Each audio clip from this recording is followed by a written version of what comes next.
Hey everyone, I'm Similar Outskirts. Sound design is definitely one of the most interesting parts about music production to me, and I find it really cool that you can take a sample of quite literally anything and turn it into something completely different and unique.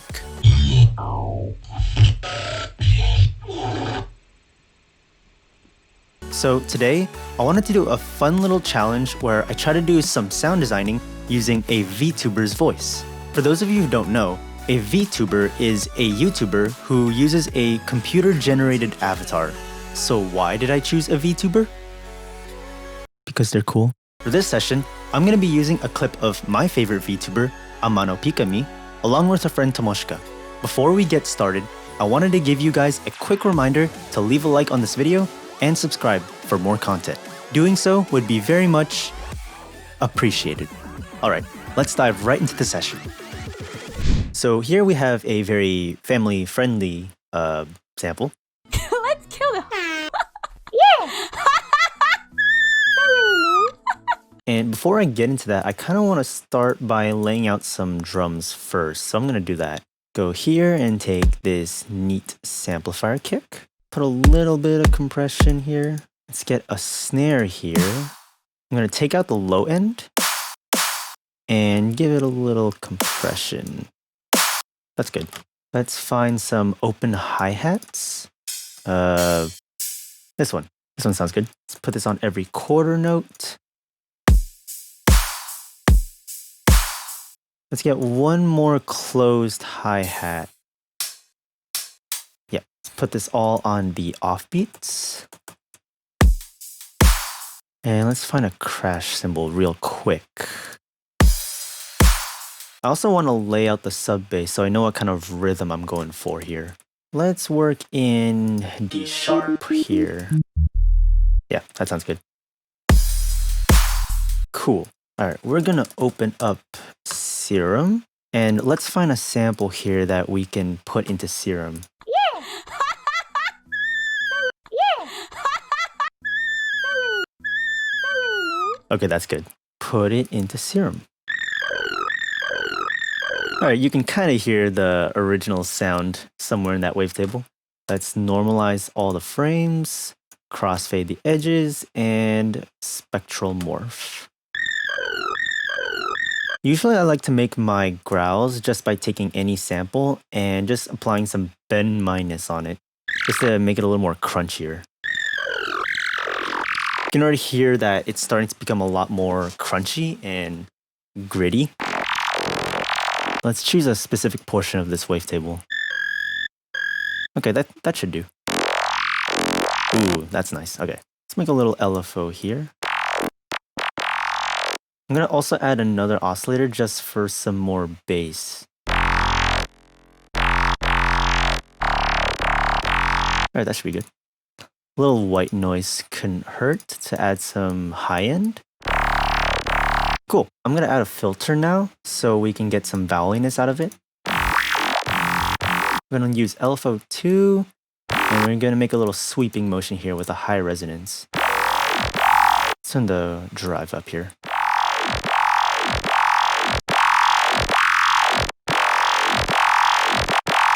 There you go. Add some quick distortion with a little tube distortion.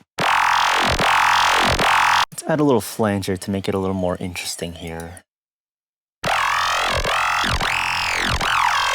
think lastly, I'm going to add some hyper dimension here.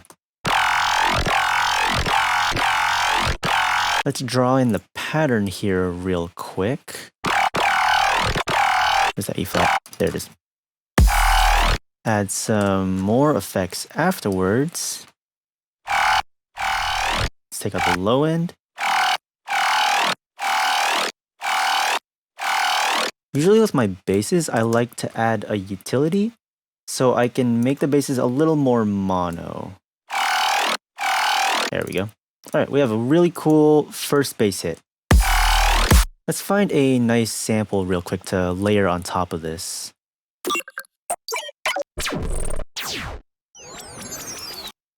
Ooh, this might work. Lower the volume here. How's this gonna sound?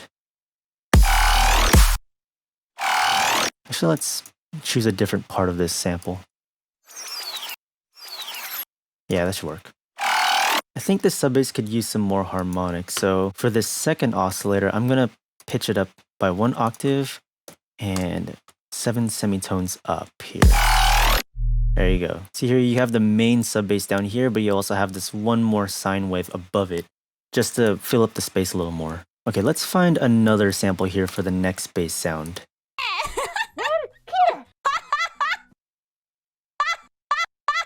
I like this laugh sample here, so let's choose that. Let's see, for this sound, I think I'll use Vital.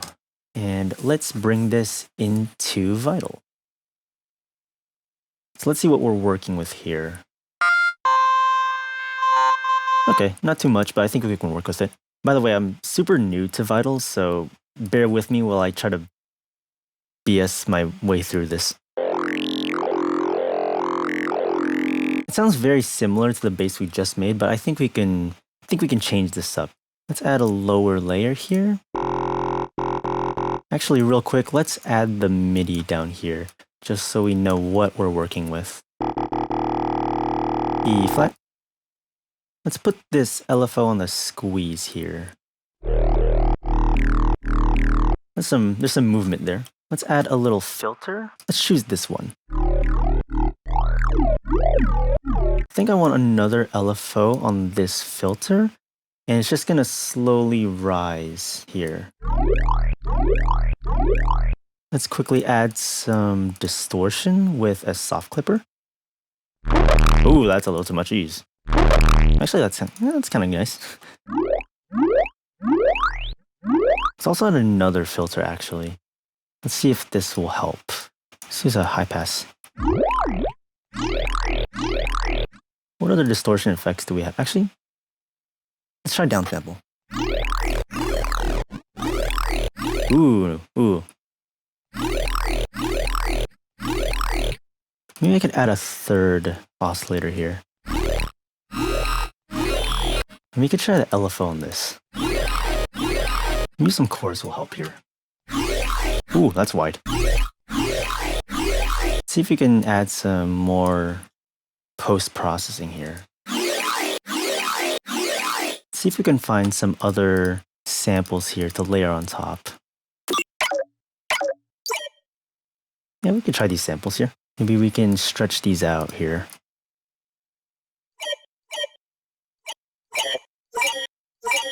Let's put some more OTT on here and saturation, just because I can. That hurts my ears. Let's add a frequency shifter on the bottom here. Maybe you can change the timbre.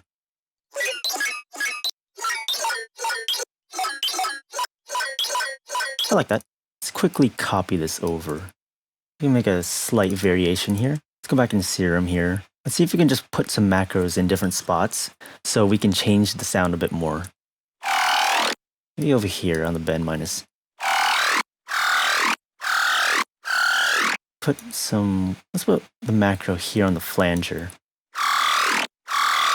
And let's automate it so that it changes here. And let's see if we can change this other vital sound here real quick. Let's see if we can also put this macro in different spots so we can change the sound more.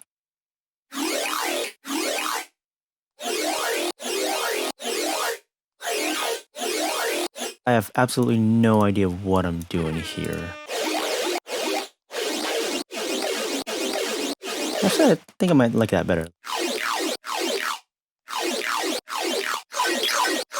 Let's also change up the timbre of this little sample down here. I think we can just change the frequency down here.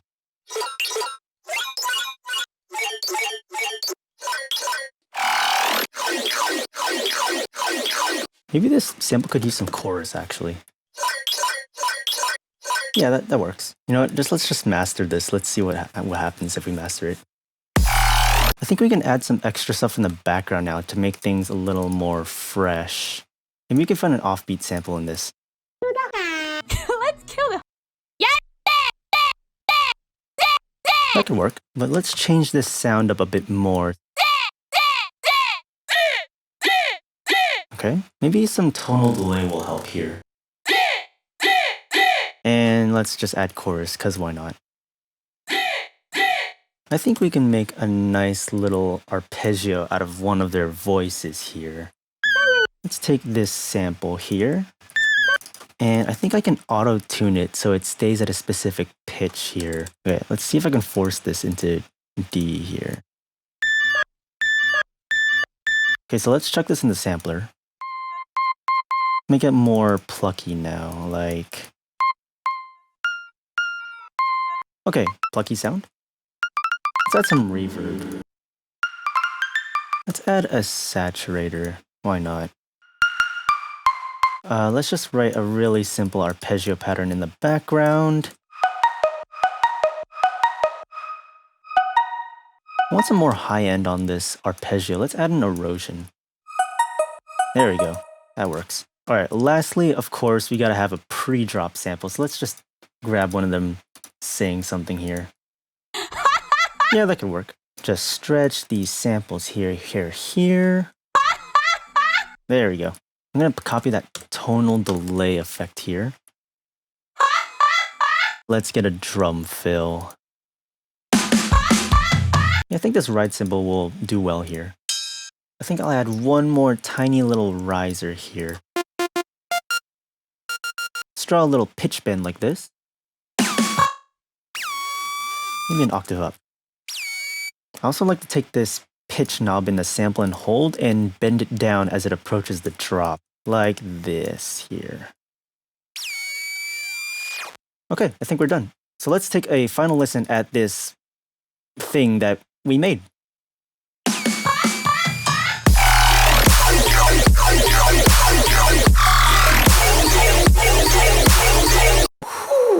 Alright, I'm done here. Thank you guys so much for watching. I know I'm not exactly the best at making videos right now, but I hope you enjoyed it anyways. If you have any suggestions on future videos to make, please leave them in the comments below.